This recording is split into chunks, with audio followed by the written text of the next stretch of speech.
Oke, perkenalkan nama saya Rifto Seroncong dari Prodi Teknik Informatika. Nah, kali ini saya akan membahas tentang Microsoft Word, meneruskan tentang modul 5, yang dari modul 4 meneruskan ke modul 5. Yang modul 5 yaitu Proofreading Documents atau Dokumen Proofreading. Di dalam modul 5 ini ada 4 pembahasan yang kita akan bahas.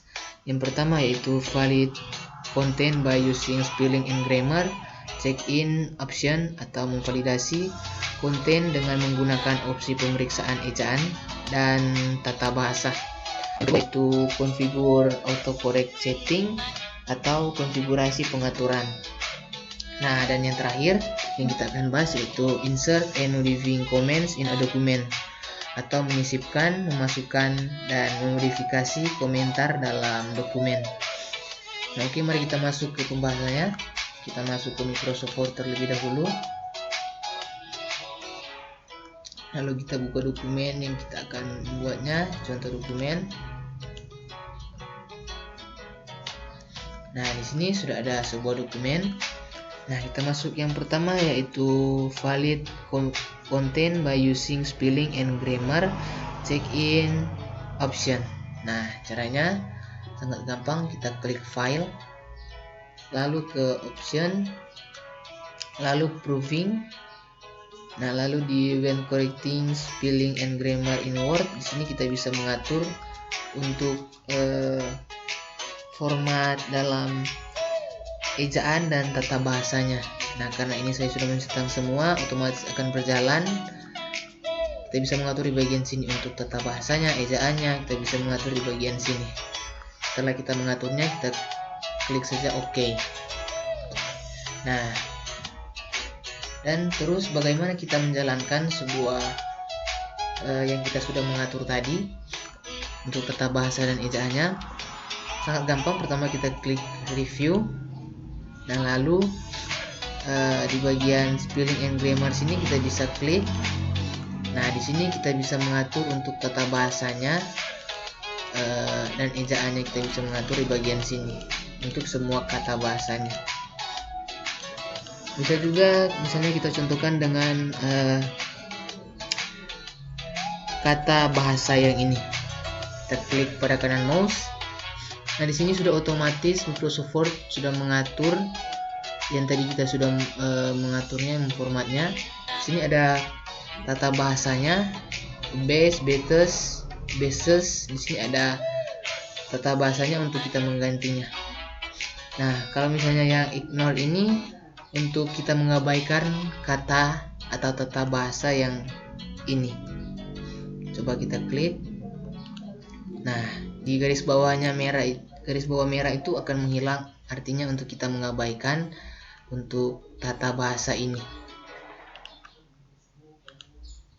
Nah, dan untuk yang ignore all ini untuk kita mengabaikan tata bahasa yang bahasanya kita akan mengabaikan semua katanya untuk bahasa ini, kata bahasa.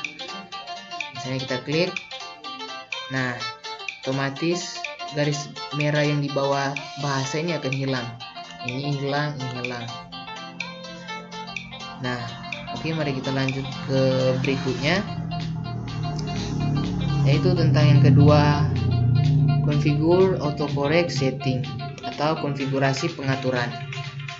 Nah, pertama kita klik file, lalu option, lalu proving. Nah, lalu di sini autocorrect kita klik autocorrect option. Nah, di bagian sini kita bisa mengatur untuk autocorrectnya, untuk Inggrisnya, bahasanya. Kita bisa mengatur di sini. Ini sudah dicentang, otomatis akan berjalan. Yang autocorrect ini untuk matematika.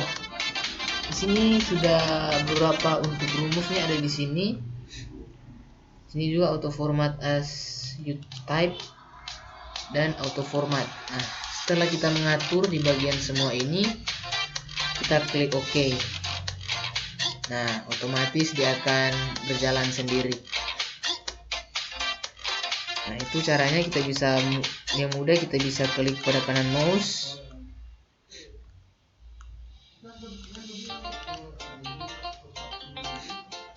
kita klik kanan pada mouse dan di sini autocorrect. Untuk lebih mudah kita mengaturnya, kita klik autocorrect option. Nah, dia akan seperti ini, sama dengan tadi, tapi tadi harus pergi ke file, ke option, lalu proofing. Nah, seperti itu. Nah, oke, mari kita lanjut yang terakhir, yang ketiga yang kita akan bahas, yaitu tentang insert and modifying comments in a document, atau menyisipkan, memasukkan, dan memodifikasi sebuah komentar dalam dokumen. Nah, caranya bagaimana? Caranya di bagian review sini, contohnya untuk kata yang ini, mendengar, untuk kita mengomentarinya, kita blok. Nah, lalu kita new comment. Nah, di sini otomatis kita akan mengomentari sebuah dokumen yang di dalamnya. Hanya mendengarkan, kita komentarkan, tidak dengar. Nah, seperti itu. Bisa juga semua kata bahasanya, misalnya ini, lalu new comments. Nah, di sini kita bisa mengatur tata bahasanya. Untuk mengatur maksudnya komentar dalam dokumen ini. Ya, kita komentarkan sebuah kisah. Nah, seperti itu. Untuk mempermudahnya kita membuat komentarnya, kita bisa klik review pen. Nah, di sebelah kiri ini otomatis akan menjadi seperti ini, untuk kita lebih leluasa untuk membuat komentar dalam dokumen. Nah, dan bagaimana cara untuk kita menghapus sebuah komentar dalam dokumen? Nah, caranya untuk menyimpannya, kita klik saja show markup sini, lalu klik comments. Nah, dia akan jadi seperti ini, akan hilang. Untuk mengembalikannya, kita klik saja pada show markup, lalu klik comments. Nah, caranya seperti itu, sangat gampang. Nah, oke. Untuk menyelesaikannya, kita bisa ke sini, klik ini yang, lalu klik final. Nah, otomatis yang setelah kita membuat komentarnya, dia akan tersimpan untuk sebuah komentar dalam dokumen. Nah, oke, hanya itu. Terima kasih.